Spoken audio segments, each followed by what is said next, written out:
معروف اسلامی اسکالر مرحوم ڈاکٹر اسرار احمد خان صاحب کی شہید بہادر جنگجو نڈر آیت اللہ خمینی کے تعلق پیشن گوئی ملاحظہ فرمائیں، بغور سنیں اور دیکھیں کہ آیت اللہ خمینی نے کس طرح سے امام مہدی کا انتظار کیے بغیر ایران کو دشمنان اسلام کے خلاف کس طرح سے تیار کیا تھا۔ البتہ یہ ہے کہ اس واقعے کی جو یادگار ہے اس میں کوئی شک نہیں ہے کہ اس نے مسلمانوں میں سے ایک گروہ کے دل میں قربانی اور شہادت کا جذبہ بہت پیدا کیا، اس میں کوئی شک نہیں۔ اور جس طریقے سے کہ عاشورہ محرم میں یاد منائی جاتی ہے، جس طریقے سے اس نے اہل تشیع کے اندر قربانی کا جذبہ بے انتہا پیدا کر دیا، اگرچہ وہ جذبہ بروئے کار نہیں آتا، اس لیے کہ ان کے ہاں یہ عقیدہ ہے، یہ طے ہے کہ جب تک حضرت مہدی ظاہر نہیں ہوں گے ہم کسی کے خلاف بغاوت نہیں کریں گے۔ یہ پوری تاریخ میں ان کا معاملہ رہا، تمام جو ہے ائمہ اہل بیت کا معاملہ رہا، جب تک مہدی نہیں آتے keep sitting and keep waiting, wait and see, that's all۔ یہ تو خمینی صاحب نے کیا ہے، آیت اللہ خمینی صاحب نے،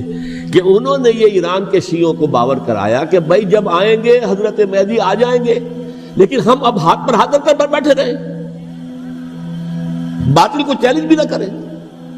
ہمیں کچھ تو کرنا چاہیے، وہ ہاتھ پاؤں ہلانے چاہیے، اور کچھ نہیں تو مہدی کا راستہ جو ہے صاف کرنا چاہیے، تمہید کرنی چاہیے، ان کے راستہ ہموار کیا جائے۔ تو یہ ان کی بڑی عظمت ہے آیت اللہ خمینی صاحب کی کہ اہل تشیع ایران کے جو ہے ان سے انہوں نے یہ بات منوا لی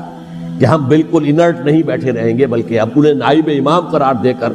اور ولایت فقیہ کے فلسفے کے حوالے سے، یہ دو چیزیں ان کی جو ہیں بنیادی فلسفے کی ہیں، وہ اس وقت میرا موضوع نہیں ہے،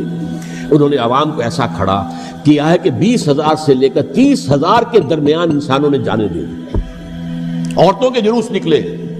شیرخوار بچہ گود میں ہے عورت کے، اور گولی کھا رہی ہے، مر رہی ہے، گر رہی ہے۔ اب سوچئے زندگی کتنی عزیز ہوتی ہے، اور شیرخوار بچے کے لیے ماں کی جو زندگی ہے، اس ماں کو اپنی زندگی کتنی عزیز تر ہوگی کہ اپنے لیے نہیں تو اس بچے کے لیے مجھے جینا ہے، لیکن نہیں،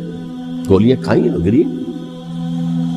یہ جذبہ انہی میں ہے۔ واقعہ یہ ہے کہ اہل سنت کے اندر یہ جذبہ نہ ہونے کے برابر ہے۔ یہ میں واشگاف الفاظ میں کہہ رہا ہوں،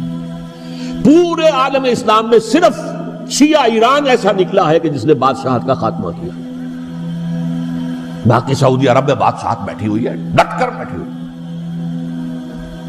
اربوں ڈالر کا ایک ایک محل بنتا ہے ان بادشاہوں کا، اور سنی سن ہے، سن،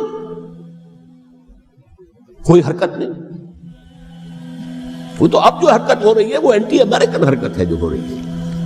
وہ در حقیقت وہ مسئلہ بالکل دوسرا ہے جو اس وقت ہو رہا ہے، لیکن یہ کہ عالم اسلام میں کوئی تحریک ایسے نہیں اٹھی۔ یہ اہل تشیع میں ہے جو بالکل استثنائی بات ہے کہ انہوں نے جو ہے ایک ایسا بادشاہ جس کو کہا جاتا تھا کہ اس کا جو اسلحہ خانہ ہے وہ ایشیا میں سب سے بڑا اسلحہ خانہ ہے، جو 2500 سالہ پرانی جو ایک عظمت تھی ایران کی، اس کو دوبارہ تازہ اور زندہ کرنا چاہتا تھا۔ 2500 سالہ برسی اس نے منائی تھی، اس کے لیے ایک شہر آباد کیا تھا کہ خسرو یا سائرس یا ذوالقرنین قرآن مجید کی اصطلاح میں اس کی یادگار بنائی تھی، اور وہ سوچ رہا تھا کہ وہی عظمت دوبارہ ایران کی ہوگی جو کہ خسرو کے زمانے میں تھی، جس کا قرآن مجید میں سورہ کہف کے اندر ذکر ہے، مشرقی فتوحات، مغربی فتوحات، شمالی فتوحات۔ تو وہ بادشاہ ہے، اس کو بھاگنا پڑا وہاں قربانی کی وجہ سے۔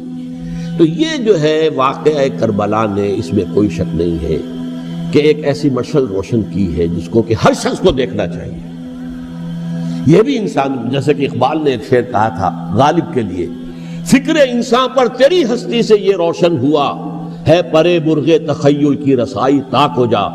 تو فکر انسان پر حضرت حسین کی قربانی سے یہ واضح ہوا ہے کہ انسان کس حد تک جا سکتا ہے قربانی دینے کے لیے اپنے کسی مقصد کے لیے۔